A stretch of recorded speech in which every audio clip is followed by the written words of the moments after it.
So magandang araw kabola. Sa video nito pag-uusapan po natin kabola. Ito nga pong isang malaking trade rumor na nilabas po ni Snowbad. And of course isang malaking news po na prinake po ng Spin.ph new team dito nga po sa PBA. So may hindi pa nakasubscribe, pakipindot naman po yung subscription button. Comments mo fans. Ronald Berbusidet, pa-shoutout sir. Richmond Valino, swerte coach Jan Idol, swerte. Paulo Felix, thumbs up na 4 na beses. Demaliaro Mascareñas, nagpapa-shoutout. Thank you so much. Tigilan natin development, pa-shoutout naman sa team ko sa media support, Supreme Court of the Philippines, Manila branch. Thank you very much sa mga taga Supreme Court po dyan, kabola. Hello po sa inyo. Pag-usapan natin, trade rumor muna tayo before yung isang positive news, kabola. Ang dami naghahanap ng trade update. Sorry na busy. Wait nyo lang na paglaro pa Northport Kahapon, nagsusoyod ako ng balitas. Then, ang hirap nga nito. Busy ka dito, busy ka dyan. Tapos may converge pa ako ng mga campaign kong Phoenix. Diba? So, next time mag-update ako. So, basically, may 3 players na nandito. Si Soyud, si Nieto, si Jan Nermal, kabola.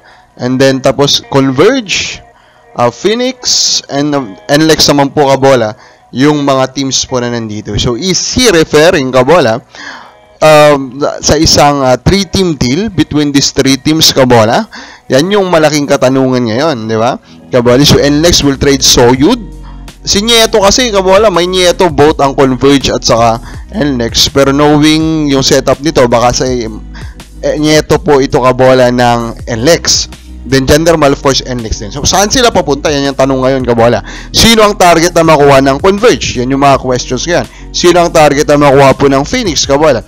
Pero, kung involved po ng mga players like Soyud, Nieto, and Gendermal, maybe this involves a lot of players, kabola. Siguro more than 5. Pero, I doubt na may kasama pong big name or may isang starting caliber, kabola.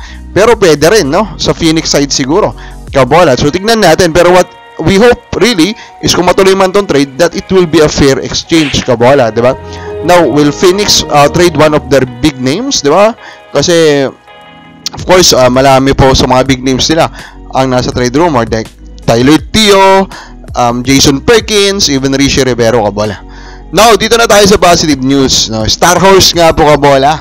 Nireport na po ng Spin.ph na lock-in deal na yung pag-bill nila na sa prangkisa po ng Terra Firma Jeep, kabola, and this is easily one of the best news that we can hear, kabola, for this month, that we can hear before the 50th season of the PBA, kabola. This is a very, very, very awesome news for all of us, for the fans of the PBA, kasi alam naman natin po ang pinaggagawa ng Terra Firma sa buong takbo po nila dito po sa PBA, kabola. They never tried to compete, kabola. So now, they will be purchased by Star Horse. Now, ang tanong na una dyan, baka naman ano lang din to, farm team. Ang good news ko sa inyo, kabola, check nyo po yung resulta ng mga campaign nila sa ibang liga, kabola. At makikita nyo naman na this one is a serious in terms of competing, kabola.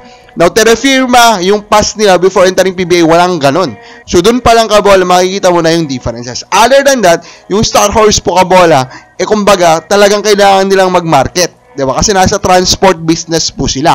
Nagta-transport po sila ng tao, kabola. Kumbaga parang bus po sila, no, kabola. Pero pandagat nga lang. So, kumbaga, hindi sila parang Terra Firma na kumbaga hindi naman kailangan talaga ng marketing ng PBA. Itong Star Horse, they need marketing. Meron po sila mga kompetensya dyan, kabola, sa business na yan. Kaya naman, kabola, itong pagpasok nila sa PBA, kabola, may magandang magiging impact din sa kanila kung ayusin po nila yung bagay kapag compete. So, with those 2 things, I'm quite confident, kabola, na itong Star Horse will be a legit team and we will be very happy if that happens, kabola. Now, unfortunately, hindi pa natin dapat mag-celebrate, kabola. Bakit po hindi muna tayo mag-celebrate? Kasi po ang Star Horse, kabola, ay hindi pa po na-approve ang kanilang pagpasok ng board. Na-approve na po yung sale, pero kung hindi po yan na-approvehan ng board, kabola, hindi pa rin po yan mangyayari. Yan yung pinakamalaking issue lang. Pero let's hope, kabola, let us hope na makita ng PBA po yung excitement ng mga fans na payagan po nila ito. And expect it naman na, I expect na may mga magiging discussion pa rin, pero na matutuloy ito, kabola. Kababar sa play mo, matutuloy.